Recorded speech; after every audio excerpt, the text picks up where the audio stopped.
मोज़ले ने बेटा 1913 और 14 में क्या किया था कि एक्सरेज प्रोड्यूस की मुख्तलिफ एलिमेंट्स को बतौर एनोड यूज करके, उसी तरह से जैसे कल हमने पढ़ा था डिस्चार्ज ट्यूब में चेंजिंग की और उसको क्या बना दिया, एक्सरे ट्यूब बना दिया। तो मुख्तलिफ तरह के एनोड यूज किए और 38 एलिमेंट्स को एज एनोड यूज करके एक्सरेज प्रोड्यूस की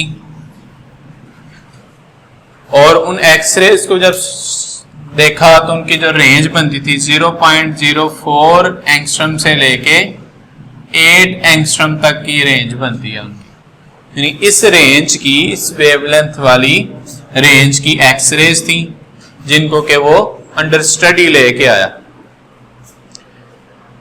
अब बेटा एक्सरेज बनाई, मुख्तलिफ एलिमेंट से एक्सरेज बनाई, उन सब का स्पेक्ट्रम लिया, उससे कुछ उसने ऑब्जर्वेशंस निकाली। तो उसकी जो की ऑब्जर्वेशंस थी वो क्या थी, जो कंक्लूजन्स थे वो क्या थे। तो पहला कंक्लूजन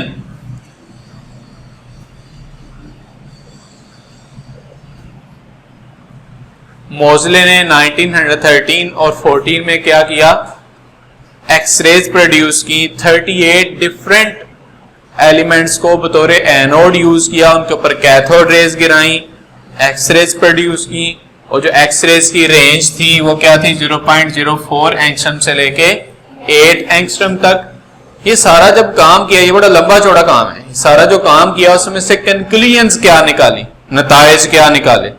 तो पहला नतीजा ये निकाला कि जो हमारी एक्सरेज होती हैं, जो हमारी एक्सरेज होती हैं उनकी जो लाइंस होती हैं, क्योंकि एक्सरेज प्रोड्यूस करके हमने कल पढ़ा था ना कि उसको क्रिस्टल के ऊपर गिराते हैं, फिर उससे क्या बनती हैं आगे लाइंस, स्कैटर होके डाइफ्रैक्ट होके लाइंस बन जाती, स्पेक्ट्रल लाइंस। तो लाइंस जो हैं उसके दो ग्रुप हैं। तो पहला कंक्लूजन क्या निकाला कि जो स्पेक्ट्रल लाइंस हैं ऑफ एक्सरेज, एक्सरेज की जो स्पेक्ट्रल लाइंस हैं वो दो मेन ग्रुप्स में डिवाइड की जा सकती हैं, यानी दो सीरीज में डिवाइड की जा सकती हैं, के सीरीज और एल सीरीज।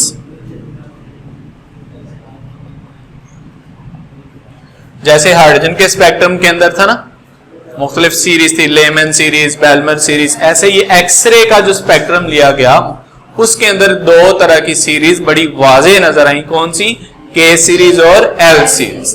ये जो के सीरीज हैं ये थोड़ी सी क्या है, शॉर्टर वेवलेंथ वाली हैं और एल सीरीज जो है इनकी वेवलेंथ थोड़ी सी लॉन्गर है। तो ये शॉर्टर वेवलेंथ वाली हैं। के सीरीज के अंदर जो स्पेक्ट्रल लाइंस हैं उनकी वेवलेंथ जो है वो क्या है, शॉर्टर, और एल सीरीज के अंदर जो स्पेक्ट्रल लाइंस हैं उनकी जो वेवलेंथ है वो क्या है, लॉन्गर। अच्छा बेटा दूसरा कंक्लूजन क्या है, दूसरा यह है कि अगर आप Z को इंक्रीज कर दें, Z को क्या कर दें, इंक्रीज। Z क्या है, एटॉमिक नंबर। किसका एटॉमिक नंबर, उस एलिमेंट का जो एक्सरेज को एमिट कर रहा है, जो क्या कर रहा है, एक्सरेज को एमिट कर रहा है। ठीक है, if Z is increased the wavelength of x-rays become shorter. हम कह सकते हैं कि Z और जो लैम्डा है वो आपस में इनवर्सली प्रोपोर्शनल है। बेटा आप ये बात भी जानते हो बड़े अच्छे तरीके से, ठीक है ना। ये Z किसका है, ये उस एलिमेंट का है जो एज टारगेट यूज किया गया था, जो एनोड था, ठीक है। और ये लैम्डा क्या है, ये एक्सरेज की वेवलेंथ है। तो दूसरी कंक्लूजन ये निकाली गई कि अगर एटॉमिक नंबर को बढ़ाया जाए ज्यादा हैवी न्यूक्लियस यूज किया जाए तो एक्स रेज खारिज होती हैं, लेकिन एक्स रेज की वेवलेंथ क्या हो जाती है, कम, और एनर्जी क्या हो जाएगी, ज्यादा, फ्रीक्वेंसी क्या हो जाएगी, ज्यादा। इसका मतलब न्यूक्लियर चार्ज को जब आप ज्यादा करोगे तो उससे इलेक्ट्रोमैग्नेटिक रेडिएशन जो है वो ज्यादा क्या खारिज होंगी, ताकतवर। अच्छा बेटा तीसरी बात, ये तीसरी और दूसरी बात आपस में रिलेट करती हैं। तीसरी बात, एक सिंपल रिलेशनशिप फाइंड कर लिया उसने। इस दूसरी बात को थोड़ा सा गौर करें ना आप, एटॉमिक नंबर और वेवलेंथ आपस में इनवर्सली प्रोपोर्शनल है, यही बात होगी ना। इसका मतलब यह हुआ कि एटॉमिक नंबर और फ्रीक्वेंसी आपस में डायरेक्टली प्रोपोर्शनल। तो तीसरी बात उसने, ये तो मैंने अंदाजन लिखा है ना ऐसे ही, तो वैसे ये तो मैथमेटिकल इक्वेशन उसने नहीं दी है, तो वैसे हम लिख रहे हैं ना खुद ही। ये भाई अगर इसको इंक्रीज किया जाए एटॉमिक नंबर को तो वेवलेंथ क्या हो जाती है, शॉर्ट हो जाती है। ये तो सिंपल ही आप लिखेंगे ना, मैथमेटिकल तो नहीं है ये। तीसरी बात मैथमेटिकल है। उसने एक मैथमेटिकल रिलेशनशिप बनाई।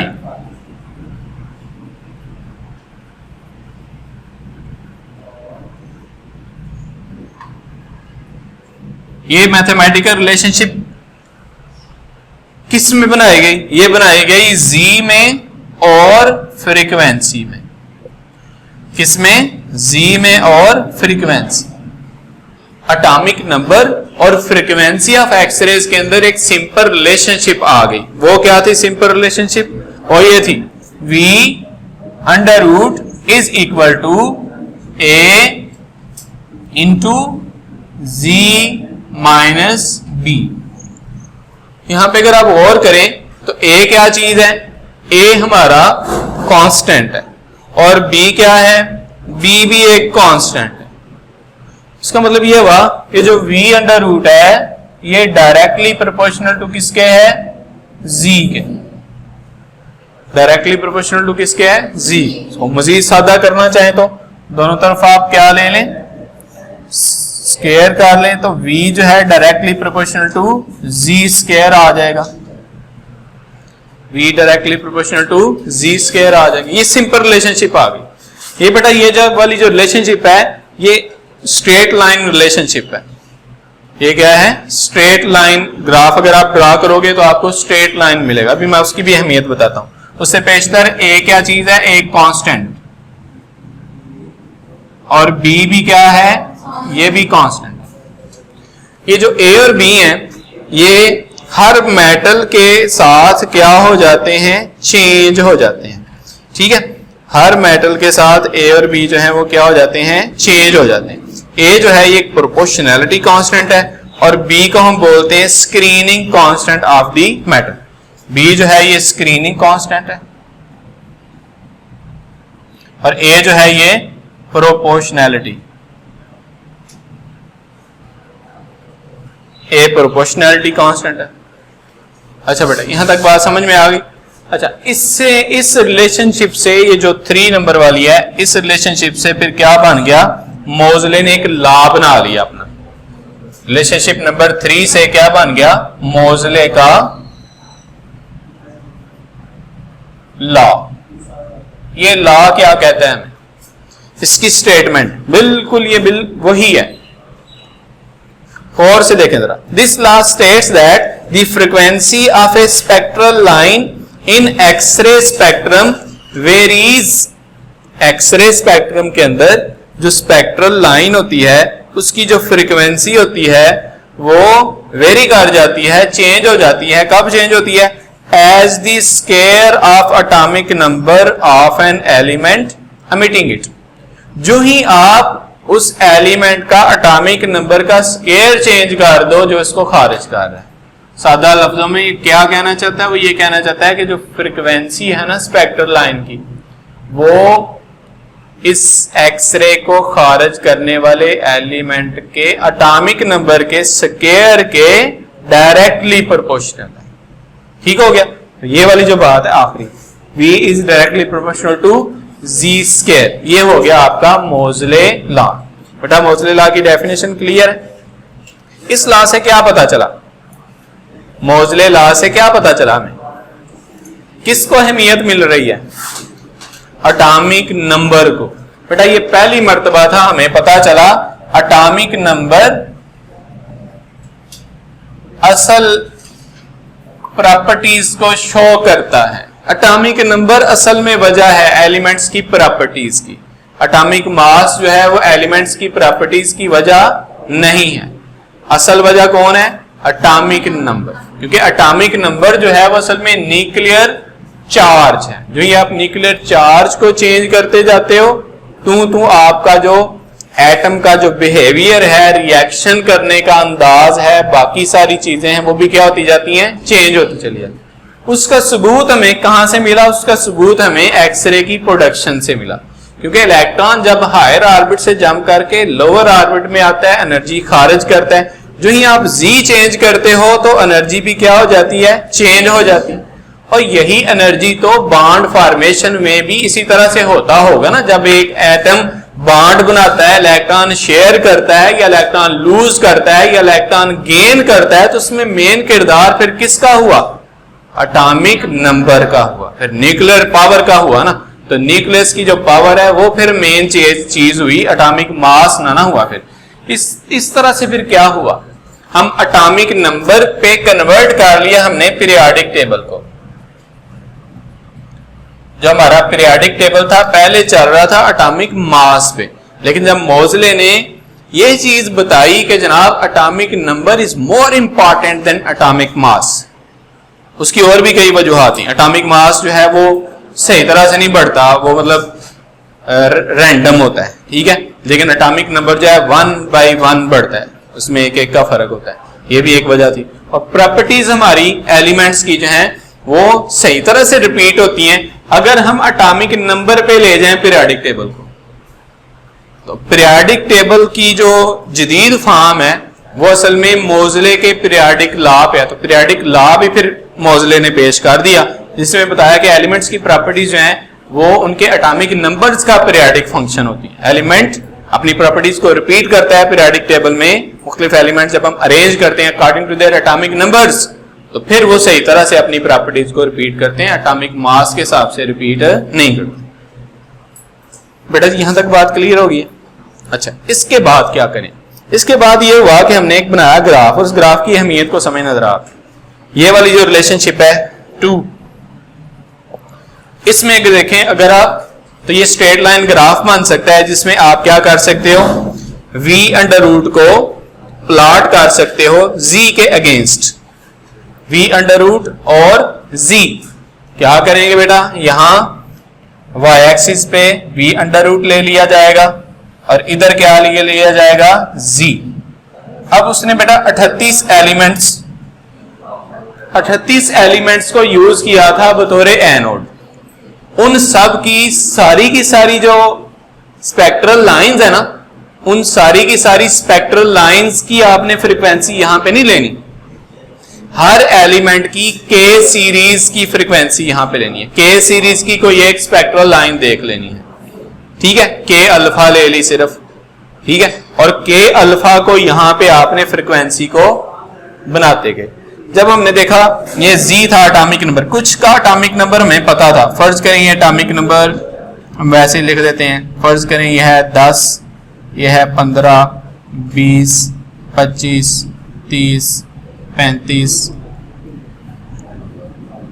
40, ये एटॉमिक नंबर वेरी कर रहा है एक्स एक्सिस पे। अब 38 एलिमेंट्स में से कुछ ऐसे भी थे कि जिनका एटॉमिक नंबर हमें पता ही नहीं था। कुछ ऐसे सबस्टांस भी थे कि जिनके बारे में अभी ये कंफर्म ही नहीं था कि ये एलिमेंट है कि कंपाउंड है। कई ऐसी चीजें थी जिनको हम एलिमेंट समझ रहे थे, लेकिन जब उनको बतौर टारगेट रखा गया और उनसे जब एक्सरेज बनी तो पता चला ये तो एक्सरेज 2 तरह की बन रही हैं, ये तो एलिमेंट है नहीं है, ये तो कंपाउंड है। समझ आई ये बात? इस तरह से हमें बहुत सारी चीजों के बारे में वजाहत से पता चला, और बड़ी चीजें, बड़े सारे नए एलिमेंट्स भी दरियाफ्त हुए, बड़े सारे नए एलिमेंट्स भी दरियाफ्त हुए सिर्फ एक्सरेज की वजह से। और कई सारे एलिमेंट्स के एटॉमिक नंबर को दुरुस्त करने का मौका मिला कि कईयों के एटॉमिक नंबर गलत थे, उनको दुरुस्त किया गया। कईयों के एटॉमिक नंबर पता ही नहीं थे, उनके एटॉमिक नंबर का पता चलाया गया। और सारा कमाल किसका? इस ग्राफ का। गौर से देखेगा ग्राफ में क्या करते हैं। यहां पे फ्रीक्वेंसी है, यहां पे क्या है, फ्रीक्वेंसी।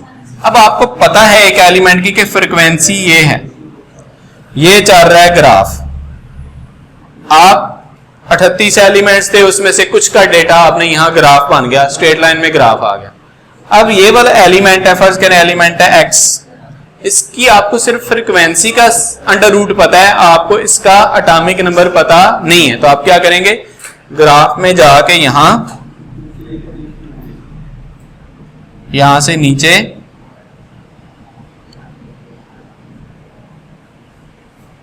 यूं परपेंडिकुलर करके इसका एटॉमिक नंबर फाइंड आउट कर। बात की समझ आई है? पता आपको किस चीज का है, फ्रीक्वेंसी का, फ्रीक्वेंसी का अंडर रूट लेके, फ्रीक्वेंसी का अंडर रूट पता है, आप वो स्ट्रेट लाइन के पैरेलल क्या फाइंड आउट कर सकते हैं, एटॉमिक नंबर। ठीक हो गया। तो ये ग्राफ ड्रा किया गया और इस प्लॉट ऑफ डेटा से फिर हमें क्या मिला, अननोन एटॉमिक नंबर। हम जिन एलिमेंट्स का एटॉमिक नंबर नहीं पता था उसका पता चल गया। ठीक है, ये इसकी इंपॉर्टेंस में लिखा हुआ है। ठीक है बेटा, इसकी इंपॉर्टेंस क्या है, इंपॉर्टेंस ये है कि इसकी वजह से हमने पीरियोडिक टेबल में बेहतरियां पैदा की और कुछ चीजों को, कुछ जो एलिमेंट्स थे उनको सही तरह से अरेंज किया।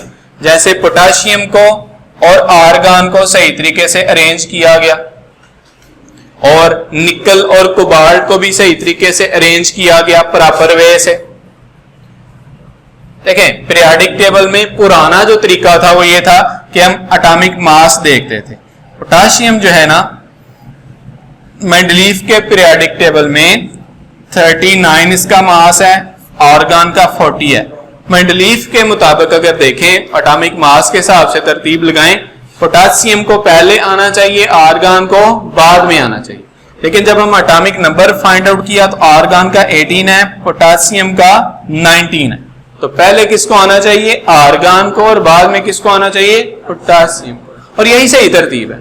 मेंडलीफ ने भी जानबूझ के, हालांकि उसे पता था कि इसका मास कम है, इसको फिर भी बाद में रखा हुआ था, इसका मास ज्यादा है, इसको फिर भी पहले रखा हुआ था। तरतीब उसने खुद ही खराब की थी अपने पीरियोडिक टेबल की, मेंडलीफ ने। ठीक है, इसी तरह से निकल और कोबाल्ट का भी है। निकल का जो है ना वो एटॉमिक मास कोबाल्ट से कम है, लेकिन एटॉमिक नंबर जो है वो ज्यादा है। इसकी भी तरतीब उसी तरह से सही की गई। दूसरी बात ये इंपॉर्टेंस में कि इससे क्या मिला, हमें न्यू एलिमेंट्स डिस्कवर हुए। ऐसे एलिमेंट्स जिनका पता ही नहीं था, मैं बता रहा हूं कि कई ऐसे कंपाउंड थे जिनका नहीं पता था, एलिमेंट्स थे ऐसे जिनका नहीं पता था। ठीक है, तो कई नए एलिमेंट्स का हमें पता चला, जैसे कि TC43 है, इसके अलावा PR59 है। ये वो थे जिनका हमें पता नहीं था कि ये एलिमेंट है कि नहीं। RH है 45। तो न्यू एलिमेंट्स डिस्कवर हुए ड्यू टू दिस मोज़लेस लॉ। और तीसरी बात, रेयर अर्थ एलिमेंट्स का एटॉमिक नंबर भी फाइंड आउट किया गया। तीसरी इंपॉर्टेंस यह है कि इसकी मदद से हमने रेयर अर्थ एलिमेंट्स जो हैं उनका एटॉमिक नंबर फाइंड आउट किया।